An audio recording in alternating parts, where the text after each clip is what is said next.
Менимче бул жеке пикиримде бул безопасный эмес, опасный проект.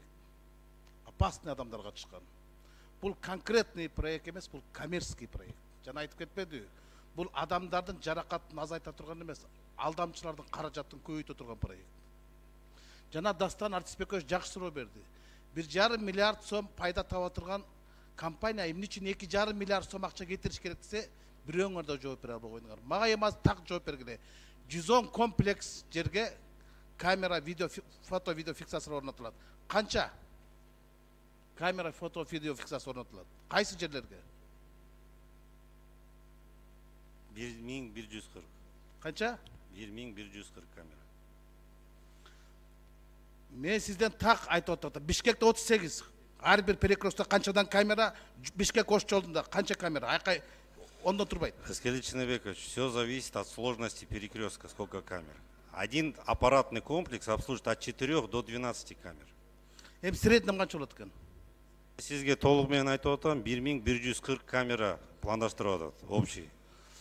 1140 камераны бөлсөңүз $30,000 айланып атат. Бишкек ТЭЦте $14,000 айланды деп ызы чуу чыгардык. Отвертка $600 айланды деп. Силердин камераңар $30,000 айланганы буну кандай билсек болот? Раскелий Чинебекович, бизде камераларды, жабдууларды, же аппаратты комплексы биз сатып алган жокпуз.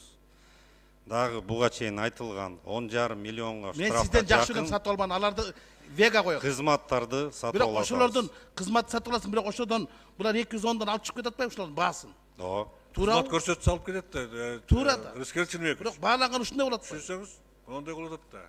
Анан экинчи суроо. Средний штраф. Жооп берип коеюн. Жооп тагып алыңыз. Раскелий Чинебекович, мындай да. Средний штраф 700 сом деп эсептеп атабыз. 1,5 миң сомдук штраф бар, 200 сомдук штраф бар. Штрафтын түрү ар түрдүү да. Эсептеп келгенде, теони эсептегенде 700 сом түшөт. 211 сом ар бир штраф үчүн биз төлөйбүз тигилерге, компанияга. Ошол 30% болот. Эсептеп көрүңүз, 700 сомдун 211 сом. Эми ушунун өзү кандай? Куатбек айтчы. Азыр мен аягына чейин айтып берейин. Раскелий Чинебекович, оборудование миллиард турса дагы биз оборудованияны сатып алып аткан жокпуз. Биз сервисный модельдеп, биз услуганы сатып алып атабыз.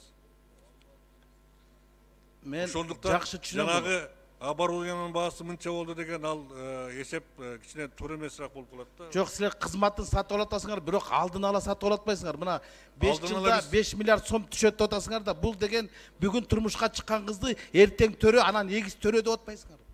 Биз анткен жокпуз. Биз алдын ала кантип билесиңер 5 миллиард сом түшөтүн? Түшпөй калса кантесиңер? Техникалык, экономикалык негиздеме бар да. Мына бул өзү айтып атат.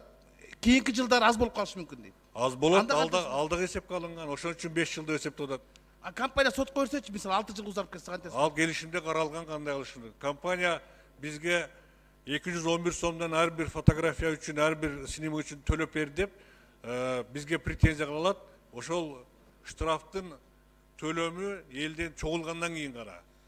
Болду. Айнура Шермаматова берген суроого бул айтты. Ошол жанагы камералардын кепилдиги канчасы 5 жыл дейт. А 5 жылдан кайта тендер уюштурабыз банда? Мүмкүн уюштурабыз. Анда бул 5 жылдык бу. Анда биз бузук камераларды алып калат экенбиз өз балансыга. Анда бул афера да. Жок, гарантия 1 жыл десем, 1 жылда бузулат деген турат. Силер 5 жылда атпайсыңар. 5 жылга өз бүтөт экен мөөнөтү. Проект 3 жылда бүтүшү мүмкүн, проект 5 жылда бүтүшү мүмкүн. Бюджеттен канча акча кетти? Кетелик. Раскелий Чинебекович, бюджеттен акча кетпейт. Мына бюджетте на безопасный город из бюджета ушло более 100 миллионов сомов. На безопасный город из бюджета не потратят не 100, а 82 миллиона сомов дейт. Өкмөттүн маалыматы. Мен жана дагы айттым, дагы бир жолу түшүндүрөйүн. Бул биздин инфраструктураны тууралга бүгүнкү күндүн талабына келтирүү үчүн кеткен каражаттар. 10 секунд. А бизге безопасный городду койбосо кызнакты койбошубуз керекпи, разметка кылбашыбыз керекпи? Анын баары бюджеттен кеткен жок да. Кыйкырбаңыз сиз мага. Өзүңүз кыйкырып атпайсыз. Мен сизге суроо берип атам. Туура неметиңиздер, кыйкырбаңыздар. Сиз кимсиз мага кыйкыргандай? А сиз кимсиз мага кыйкыргандай? Мен жооп берип атам сизге. Урматтуу депутаттар, урматтуу өкмөт мүчөлөрү, бириңиздерди сыйлап суроо жоопту